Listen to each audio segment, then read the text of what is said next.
एक धोती और लंगोटी पहन के घूमने वाला व्यक्ति ने आजादी दिलाई, इसको कैसे भूल सकते हैं? बिल्कुल। आप कैसे भूल सकते हैं कि सरदार पटेल ने कई राज्यों को, जो छत्रप थे, उन लोगों को मिला करके इस देश को एक किया और जीत के लिए, भारत को आजादी के लिए उन्होंने संघर्ष किया। कैसे आप भूल सकते हैं डॉक्टर राजेंद्र प्रसाद को? आप नहीं भूल सकते हैं। ये महापुरुष हैं। लेकिन आने वाले समय में नीतीश कुमार का भी नाम वहां जुड़ेगा, क्योंकि नीतीश कुमार ने एक नई धारा को जन्म दिया और वो धारा थी बिहार को कैसे संभाला जा सके। इसका मतलब है कि नीतीश कुमार की रणनीति बड़ी है और अभिमन्यु के तरह चक्रव्यूह में फंसाने का कहीं ना कहीं चिराग पासवान का पूरा इंतजाम हो चुका है। और सिर्फ उन्हीं को क्यों, हम शुरू में ही बता चुके हैं आपको कि टारगेट पर एक दूसरी आंख जो है वो कहीं ना कहीं तेजस्वी यादव की तरफ भी देख, क्योंकि 2014 में नीतीश कुमार ने जैसे ही एनडीए छोड़ा था, वैसे ही रामविलास पासवान की एंट्री हुई थी। और उसके बाद जब दोबारा रामविलास पासवान के रहते हुए एनडीए में 2017 में नीतीश कुमार एंट्री किए, तब से उनके टारगेट में ये था कि रामविलास पासवान से बदला तब का भी लेना है। तारापुर की बात जैसा कि सुमन ने किया कि वहाँ कुशवाहा का लौकुश समीकरण चलता है और इस बार भी चला। लाख प्रयास करते रह गए तेजस्वी यादव। उन्होंने एक प्रयोग किया था जो प्रयोग लगभग सफल माना जा सकता है, लेकिन उसके बावजूद भी नीतीश कुमार को पटकनी देने में वो सफल नहीं हुए। और तेजस्वी वर्सेस नीतीश की लड़ाई में कहीं ना कहीं वर्सेस भाजपा भी आप कर सकते हैं उसको, क्योंकि भारतीय जनता पार्टी नीतीश कुमार के साथ रहते हुए भी वो उनका हिस्सा नहीं है। एनडीए में 2 के में रामविलास पासवान ने कई शर्त रखी थी, हालांकि उनका शर्त कोई गलत नहीं था जी। लेकिन उन्होंने जो शर्त रखी वो नीतीश कुमार को स्वीकार नहीं था, क्योंकि नीतीश कुमार का कद घट रहा था वहां और रामविलास पासवान का कद बढ़ रहा था और नीतीश कुमार अपने सामने किसी का कद बढ़ते हुए नहीं देखना चाहते।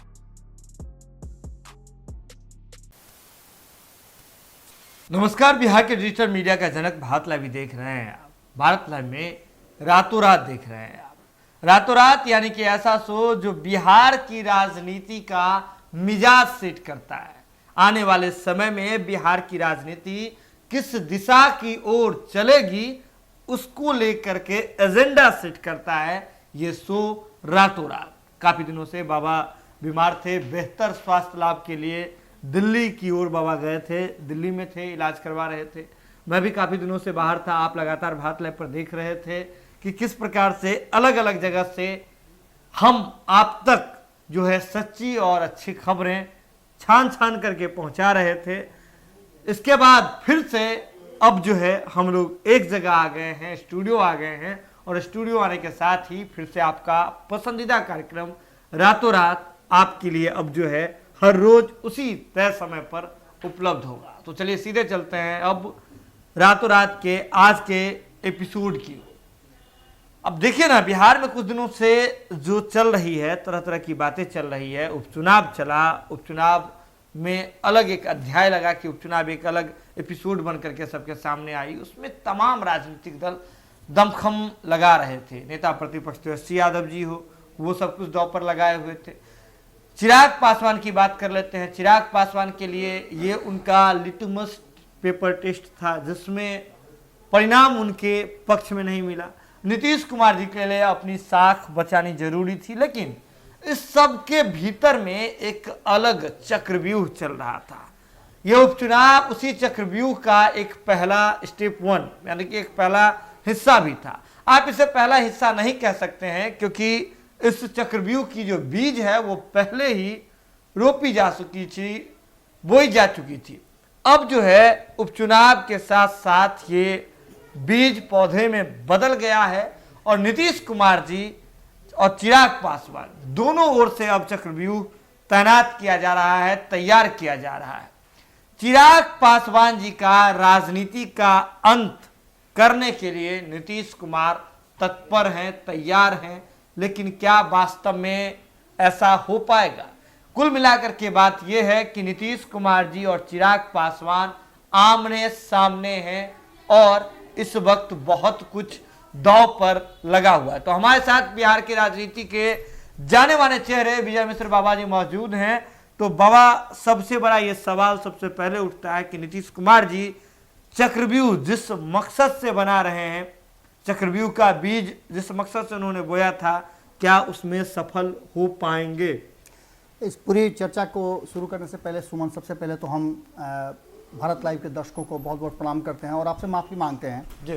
कि कुछ दिनों तक हम आपसे रातों रात के माध्यम से दूर रहे, बाकी खबरें हम आपके साथ तक देते रहे। वो सेटअप हम लोग का नहीं तैयार हो पा रहा था जिससे हम लोग आमने सामने होकर के और आपकी बातें, और जब तक आप तक पहुंचाने वाली बात आमने सामने नहीं हो, सवाल जवाब नहीं हो, तर्क नहीं हो और क्वेश्चन मार्क नहीं हो, तो बात करने और आप तक पहुंचाने में हम खुद अपने आप को सक्षम नहीं पाते हैं। बिल्कुल, क्योंकि हम जब तक पूरी तरह से तैयार नहीं हैं, चीज़ों को हम रखने से पहले उसको छान फटक न लें, तब तक हम नहीं पहुंचा पाते हैं। खैर, संपादक नमन मिश्रा जी ने जो कुछ भी इतने दिनों तक स्टूडियो में रह करके और जिस तरह से आप लोगों के साथ जो खबरें पहुंचाई और बिहार के गली गूचे से होते हुए मुख्य एजेंडे तक आप लोगों को पहुंचाई, उसके लिए तो धन्यवाद के पात्र वो हैं ही। इसके साथ ही बता दें कि सुमन और हम कोशिश कर रहे थे कि जहां हैं वहीं से आप लोगों से जुड़े रहें और बिहार में होने वाली हर छोटी बड़ी घटनाओं को आप तक पहुंचाएं। अंतिम समय जिस दिन परिणाम आना था उसके एक दिन ठीक पहले मैं पहुंचा था पटना, और मैंने उसी दिन आप लोगों से बातचीत के दौरान खूंटा ठोक में और भारत लाइव पर भी दोनों के माध्यम से हमने आपको अंतिम परिणाम जो आएगा उसके बारे में बता दिया था। हमने स्पष्ट कर दिया था कि दोनों सीटें नीतीश कुमार जीतेंगे और ये कोई प्रतिष्ठा का प्रश्न नहीं है। नीतीश कुमार को जीतना है और जीतना चाहिए भी, क्योंकि नीतीश कुमार ने ऐसा कौन सा गलती कर दिया है इन 1 सालों में जिसको लेकर के वो हार जाए। कारण कि नीतीश कुमार ने जो रणनीति बनाई है उस रणनीति में नीतीश कुमार सबसे ऊपर नजर आ रहे थे, और इस ऊपर आने के लिए हम कई कारण बता चुके हैं सुमन। लगातार हम बता रहे हैं कि नीतीश कुमार जी और लालू प्रसाद में जो टसन था उसको अब तेजस्वी वर्सेस नीतीश कर दिया गया है। जी बिल्कुल, और तेजस्वी वर्सेस नीतीश की लड़ाई में कहीं ना कहीं वर्सेस भाजपा भी आप कर सकते हैं उसको, क्योंकि भारतीय जनता पार्टी नीतीश कुमार के साथ रहते हुए भी वो उनका हिस्सा नहीं है। एनडीए में 2 खेमे हैं, एक भारतीय जनता पार्टी का खेमा और एक नीतीश कुमार का खेमा। इन सारे खेमों में एक बात तो तय नजर आ रही है कि ये नीतीश कुमार का यूएसपी है कि नीतीश कुमार से कोई अलग नहीं हो पा रहा है। आप देखिए ना कि मुकेश सहनी, मुख्य बात पर आने से पहले ये जरूरी होता है कि उदाहरण आप दें, जिस उदाहरण पर पूरा जो सम है वो आपका बैठे और फार्मूला के हिसाब से हिसाब सही हो, जिस पर 100 में 100 अंक आपको मिले। तो नीतीश कुमार ने फार्मूला जो सेट किया है उसमें मुकेश सहनी, जो कि भारतीय जनता पार्टी के साथ चुनाव लड़े थे 2020 का, वो अब मजबूर है नीतीश कुमार के साथ रहने में। बिल्कुल बिल्कुल। इसी तरह से आप सोचिएगा कि 2005 में क्या हुआ था। हम 2005 की चर्चा बार बार इसलिए करते हैं क्योंकि 2005 जो है बिहार के राजनीति का वो टर्निंग पॉइंट था जब नीतीश कुमार ने अपनी श्रेष्ठता जो है वो साबित की थी। बिल्कुल, नीतीश कुमार को बहुत कोशिश किया गया था रोकने का, और शायद उतनी ताकत वर्तमान तेजस्वी यादव और भारतीय जनता पार्टी में नहीं है। जितनी ताकत उस समय लालू प्रसाद में थी, कांग्रेस में थी, और कांग्रेस और लालू प्रसाद चाह के भी नीतीश कुमार को एलजेपी उनके साथ होते हुए भी नहीं रोक पाई थी, और नीतीश कुमार मात्र 6 महीने में फरवरी में मुख्यमंत्री की कुर्सी पर जाते जाते पहुंचते रुक गए थे। लेकिन अक्टूबर में जो चुनाव हुआ उसमें नीतीश कुमार ने अपनी श्रेष्ठता साबित की, अपने रण कौशल को दिखाया, और दिखाया कि जिन लोगों ने कुर्सी तक पहुंचने में नीतीश कुमार को रोका था उनको तहस नहस कर दिया। बिल्कुल, 2020 के चुनाव में बिल्कुल वही हुआ था। हमने कहा था कि 10 साल बदलती है, ये बार बार हम 2020 के चुनाव में कहते थे, कह रहे थे, लेकिन 10 साल में नहीं, 15 साल में भी नहीं बदली, क्योंकि यहां नीतीश कुमार थे। हम नीतीश कुमार का गुणगान नहीं कर रहे हैं, लेकिन नीतीश कुमार ने जिस तरह से अपनी रणनीति बनाई उसने एक बात मजबूर कर दिया, क्योंकि अटल बिहारी वाजपेयी के भी आप मुरीद रहे हैं, आप इंदिरा गांधी के मुरीद रहे हैं, आप जवाहरलाल नेहरू के मुरीद रहे हैं, जिनकी एक दिन पहले जयंती थी, जिनको बाल दिवस के रूप में देश मनाता है, दुनिया मनाती है। ऐसी स्थिति में हम गांधी जी का क्यों नाम लेते हैं? क्योंकि आजादी की लड़ाई को उन्होंने लड़ने के लिए सब कुछ त्याग दिया। एक धोती और लंगोटी पहन के घूमने वाला व्यक्ति ने आजादी दिलाई, इसको कैसे भूल सकते हैं आप? बिल्कुल, आप कैसे भूल सकते हैं कि सरदार पटेल ने कई राज्यों को जो छत्रप थे उन लोगों को मिला करके इस देश को एक किया और जीत के लिए, भारत को आजादी के लिए उन्होंने संघर्ष किया। कैसे आप भूल सकते हैं डॉक्टर राजेंद्र प्रसाद को? आप नहीं भूल सकते हैं। ये महापुरुष हैं, लेकिन आने वाले समय में नीतीश कुमार का भी नाम वहां जुड़ेगा, क्योंकि नीतीश कुमार ने एक नई धारा को जन्म दिया, और वो धारा थी बिहार को कैसे संभाला जा सके। भले ही बिहार के विकास को लेकर के कई बातें हम करते हैं, बिहार में पलायन को लेकर के हम कई बातें करते हैं, लेकिन राजनीतिक रूप से कहा जाए तो नीतीश कुमार सत्ता तक पहुंचने में पूरी तरह सक्षम है। कुछ बातें ऐसी रही हैं जिसको लेकर के चर्चा बहुत जरूरी है। आज वर्तमान परिस्थिति में 2005 में जो रामविलास पासवान ने किया था उसका बदला 15 साल के बाद उन्होंने लिया है। इस बात को कोई भूल सकता है? बार बार हम रिपीट कर रहे हैं। हम बार बार सजेस्ट कर रहे हैं, बार बार सचेत कर रहे हैं बाकी के लोगों को भी कि नीतीश कुमार से डर के रहिएगा। इसलिए डर के रहिएगा कि राजनीतिक रूप से नीतीश कुमार इतने ज्यादा परिपक्व राजनेता हो गए हैं जिनको कभी अटल बिहारी वाजपेयी भी अपने कैबिनेट में रख करके खुश महसूस होते थे। हाँ। ये वही नीतीश कुमार हैं जो बेदाग रहे हैं, चाहे वो केंद्र में रहे हो चाहे बिहार में रहे हो। आप सृजन का नाम लेते हैं, सृजन क्या है जी? सृजन में सिर्फ नीतीश कुमार नहीं है जी। आप चारा घोटाला की बात करते हैं, चारा घोटाला में सिर्फ लालू प्रसाद नहीं है, बहुत सारे लोग हैं, 100 लोग इसमें शामिल, 100 लोग आरोपी बनाए गए थे। लेकिन इन सब के बावजूद सजा सिर्फ लालू प्रसाद क्यों भोग रहे हैं जी? ये सोचने वाली बात है, ये महत्वपूर्ण है। वैसे ही नीतीश कुमार सब में से छानबीन करके, फटक करके, उसा करके आपके सामने आए हैं और उन्होंने बिहार की राजनीति को एक नया धारा दिया है। वो धारा है कि आने वाले समय में चिराग पासवान को पूरी तरह से, जिस तरह से वो धीरे धीरे समाप्त करते जा रहे हैं, अगले चक्रव्यूह में चिराग पासवान को इस तरह से फंसाने वाले हैं कि कहीं अभिमन्यु जैसी स्थिति न पैदा हो जाए। क्योंकि जो चुनाव आपने देखा, उपचुनाव, उस उपचुनाव में कुछ तथ्य हैं जिसको रखना बहुत जरूरी है। और हम आज ये जो विषय लेकर के रातों रात में आए हैं कि चक्रव्यूह की तैयारी हो रही है, उस चक्रव्यूह में चिराग पासवान ही क्यों, चिराग पासवान के साथ साथ अगर तेजस्वी यादव भी फंस जाए तो कोई अतिशयोक्ति नहीं होगी जी, क्योंकि दोनों एक ही रास्ते पर चल रहे हैं और कहीं ना कहीं टारगेट दोनों का नीतीश कुमार है और नीतीश कुमार के दोनों आंखें एक तरफ जहां चिराग पासवान को देख रही है, वहीं तेजस्वी यादव को देख रही है। और लालू प्रसाद और रामविलास पासवान दोनों को बचाने के लिए नहीं है। इसके साथ साथ कुछ तर्क हैं, कुछ ऐसे पॉइंट्स हैं जो सुमन आप रख सकते हैं, उस पर हम लोग विशेष आगे चर्चा करेंगे। चिराग पासवान के अभी मौजूदा राजनीतिक परिस्थिति की बात करें तो चिराग पासवान जी अपनी पार्टी लोजपा रामविलास के साथ अलग बिहार में संघर्ष कर रहे हैं। चिराग पासवान के व्यक्तिगत राजनीतिक प्रोफाइल की अभी बात करें तो लोजपा के जो संसदीय बोर्ड के अध्यक्ष थे उससे भी उन्हें जो है हटाया जा चुका है। उनकी जगह जो बीना देवी जो है सांसद हैं उन्हें दे दिया गया था जब उनके चाचा पशुपति कुमार पारस जी अलग हुए। पशुपति कुमार पारस जी भी अलग राष्ट्रीय लोजपा के साथ जो है वे केंद्र में है, सत्ता में है, सरकार में है, एनडीए का हिस्सा है। लेकिन चिराग पासवान जी बार बार बीजेपी को अपना अनुमान बताने के बावजूद अभी भी संघर्षशील है। लेकिन एक और बड़ी बात है, चिराग पासवान के अभी मौजूदा राजनीतिक हैसियत को देखें तो वह जो है जनप्रतिनिधि हैं जमुई क्षेत्र के, जमुई क्षेत्र से वे सांसद हैं। ऐसे में एकमात्र आइडेंटिटी चिराग पासवान की ये रह गई है। ऐसे में नीतीश कुमार जी उनके संसदीय क्षेत्र जमुई को लेकर के शानदार चक्रव्यूह रच रहे हैं। आपको देखें तो अशोक चौधरी जो हैं, जो कांग्रेस से उनका एक खास नाता रहा है, कांग्रेस से होकर के आए हैं जदयू में, वे जमुई के प्रभारी मंत्री हैं। और ऐसे में नरेंद्र सिंह जी का जब बाबा ने अभी चर्चा कर रहे थे, बाबा चर्चा कर रहे थे 2005 का, तो आपको याद होगा कि नरेंद्र सिंह कितना अहम नाम हो गया था 2005। बिल्कुल, आप जिसकी चर्चा कर रहे हैं वो मैं थोड़ा सा बता देता हूं कि 2005 में नरेंद्र सिंह ही रामविलास पासवान के साथ एक ऐसे नेता थे जो 29 विधायकों के साथ सत्ता की चाबी लेकर के घूम रहे थे। और तब रामविलास पासवान ने कई शर्त रखी थी, हालांकि उनका शर्त कोई गलत नहीं था जी। लेकिन उन्होंने जो शर्त रखी वो नीतीश कुमार को स्वीकार नहीं था, क्योंकि नीतीश कुमार का कद घट रहा था वहां और रामविलास पासवान का कद बढ़ रहा था और नीतीश कुमार अपने सामने किसी का कद बढ़ते हुए नहीं देखना चाहते। इसलिए उन्होंने मुख्यमंत्री की कुर्सी त्यागना बेहतर समझा, बशर्ते कि रामविलास पासवान का कद बढ़ा करके उनके नीचे काम करना वो पसंद नहीं कर रहे थे। लेकिन वहीं तय हो गया कि आगे नीतीश कुमार रामविलास पासवान के बीच में दोस्ती अगर होती है तो वो क्षणिक होगी, अस्थाई नहीं होगी। इसकी चर्चा हम पहले भी कर चुके हैं सुमन, 2005 में जब 29 विधायक लेकर के रामविलास पासवान नीतीश कुमार को मुख्यमंत्री नहीं बनने दिए थे, तो 6 महीने बाद चुनाव हुई थी तो नीतीश कुमार ने जबरदस्त वापसी की थी और 29 में से उनके 25 से ऊपर विधायक, मैंने 2 दर्जन से ज्यादा विधायकों को अपने पाले में कर लिया था। और अक्टूबर में जब चुनाव हुआ तो फुल बहुमत के साथ आए और वही रामविलास पासवान को उन्होंने बाहर का रास्ता दिखा दिया। जब जरूरत महसूस हुई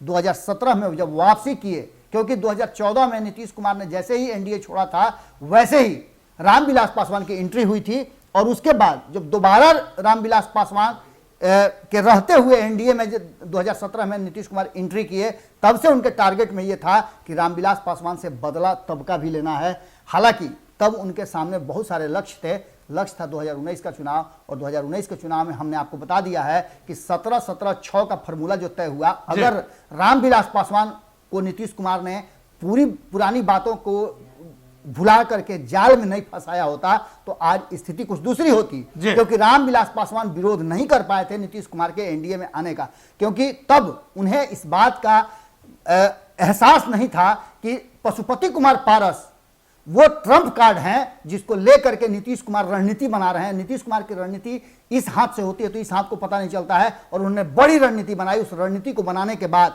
जिस तरह से रामविलास पासवान ने को मोहरा बनाया, और उसके लिए पशुपति कुमार पारस को एमएलसी बना करके 2017 में जब एनडीए में गए तो एमएलसी बनाया। एमएलसी बनाने के बाद उन्हें मंत्रिमंडल में शामिल कराया, अपने नजदीक ले आए, और नजदीक लाने के बाद कहीं ना कहीं वो रणनीति 2019 में ही तय हो चुकी थी कि अब इसके बाद क्या होगा। और पशुपति कुमार पारस का सॉफ्ट कॉर्नर चिराग पासवान के विरोध के बावजूद, नीतीश कुमार के विरोध के बावजूद, जब रामविलास पासवान की मृत्यु हो गई उसके बाद से लोजपा को बाहर का रास्ता दिखाना एनडीए से नीतीश कुमार की रणनीति का हिस्सा था, और वो रणनीति उनकी सफल रही। उसके बाद से पार्टी को किस तरह से उन्होंने 2020 के चुनाव के बाद खंडित कर दिया, ये किसी से छुपा नहीं है। और अब जो सुमन बता रहे हैं कि वो चक्रव्यूह की रचना हो चुकी है, वो चक्रव्यूह तारापुर से शुरू हुई है। और जैसा कि इन्होंने बताया भी कि एक दलित नेता को जिस तरह से जमुई का प्रभारी मंत्री बना करके, और ऐसे व्यक्ति को जो कि जमुई के साथ साथ दलित राजनीति को खूब बढ़िया समझता है, कभी बिहार को लीड कर रहा था कांग्रेस में रहते हुए, अपने कार्यकाल में बेहतर समय लाके रखा है कांग्रेस का, 27 सीटें जितवाया 2015 में, वैसे व्यक्ति को प्रभार देना, इसका मतलब है कि नीतीश कुमार की रणनीति बड़ी है। और अभिमन्यु की तरह चक्रव्यूह में फंसाने का कहीं ना कहीं चिराग पासवान का पूरा इंतजाम हो चुका है। और सिर्फ उन्हीं को क्यों, हम शुरू में ही बता चुके हैं आपको कि टारगेट पर एक दूसरी आंख जो है वो कहीं ना कहीं तेजस्वी यादव की तरफ भी देख रही है। कुल मिलाकर के बात यह है कि अगर तारापुर क्षेत्र को एक बार फिर से देखते हैं तो वहां अशोक चौधरी एक बड़ी भूमिका में है। अशोक चौधरी, नरेंद्र सिंह, ये वाला प्रकरण भी आपको याद होगा 2005 में, और नरेंद्र सिंह के ही बेटे हैं सुमित सिंह। सुमित सिंह निर्दलीय चकाई विधानसभा से चुनाव लड़े थे और उसी जमुई संसदीय क्षेत्र में ही आता है। ऐसे में अगर देखें तो वहां से जो है सुमित सिंह को भी नीतीश कुमार अशोक चौधरी के माध्यम से अपने पाले में कर चुके हैं, यानी कि चकाई भी जो है नीतीश कुमार के ही पास है। और दूसरी ओर तारापुर की बात करें तो वहां शानदार जीत नीतीश कुमार ने वहां दर्ज की, तारापुर में जो उपचुनाव हुए थे। तो कुल मिलाकर के बात यह है कि चिराग पासवान के संसदीय क्षेत्र में घुस करके नीतीश कुमार एंड टीम जो है आपको चिराग पासवान को चारों ओर से घेर रहे हैं। और 2005 की बात कर ले तो 2005 से कहीं ना कहीं सुमन, नरेंद्र सिंह और रामविलास पासवान कहीं ना कहीं जो जमुई क्षेत्र है उसमें दोनों एक दूसरे के नदी के दो पार्ट रहे हैं, अक्सर एक दूसरे को हराने की बात करते रहे हैं, और सुमित सिंह को मौका भी मिलता रहा है अक्सर। अब आने वाले समय में कहीं ना कहीं अशोक चौधरी को वहां भेज करके नीतीश कुमार ने एक बड़ा संदेश दिया है, और आने वाले लोकसभा चुनाव में संभावनाएं प्रबल हैं। आप समझ ही सकते हैं, आपको समझाने की विशेष जरूरत नहीं है। जब नरेंद्र सिंह का साथ हो, जिनका कि वहां तूती बोलता है, दूसरी तरफ तारापुर की बात जैसा कि सुमन ने किया कि वहां कुशवाहा का लौकुश समीकरण चलता है, और इस बार भी चला, लाख प्रयास करते रह गए तेजस्वी यादव। उन्होंने एक प्रयोग किया था जो प्रयोग लगभग सफल माना जा सकता है, लेकिन उसके बावजूद ही नीतीश कुमार को पटकनी देने में वो सफल नहीं हुए। ऐसी स्थिति में जिस तरह से नरेंद्र सिंह तेज हो गए, जिस तरह से शकुनी चौधरी सामने आए, और सिर्फ इन्हीं की बात क्यों करें, सुमित सिंह के अलावे शकुनी चौधरी और उनके पुत्र सम्राट चौधरी भी जिस तरह से पूरी तरह से अपने हाथ में उस क्षेत्र को लेकर के चल रहे हैं, जिससे साफ नजर आ रहा है कि आने वाले समय में चिराग पासवान के लिए मुश्किल पैदा करेंगे। और चिराग पासवान को याद होगा आपको कि जब मैं 2019 के चुनाव में ये बातें विश्लेषण कर रहा था तो मैंने कहा था चिराग पासवान को चाहिए कि अपने पिता की जगह को अपना लें, क्योंकि वहाँ की जनता रामविलास पासवान को बहुत प्यार करती है।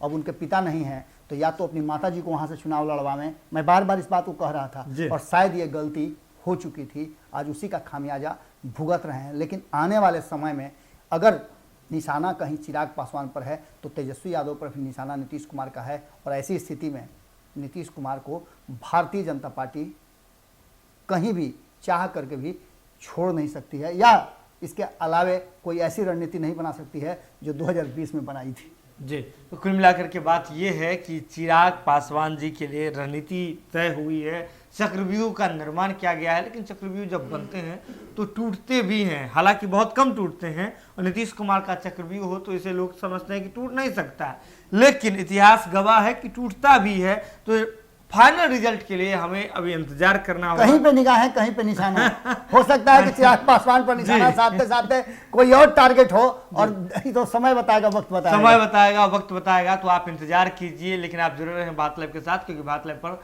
अब खबरों का सिलसिला लगातार जारी है। अगर आपने इस खबर को देख लिया, वीडियो को देख लिया, तो जरूरत है इसे शेयर करने की, शेयर करके अन्य लोगों तक पहुंचाने की। बहुत बहुत धन्यवाद। अगर ये वीडियो पसंद आई और वह बिहार के राजनीति और बिहारियत से सरोकार रखेनी तो सब्सक्राइब बटन दबा के चैनल के सब्सक्राइब कर ली। ओजे एगो घंटी बा, ओकरा बटन दबा देला से कुल सटीक और मारक खबर रुआ मुफ्त में मिल जाई।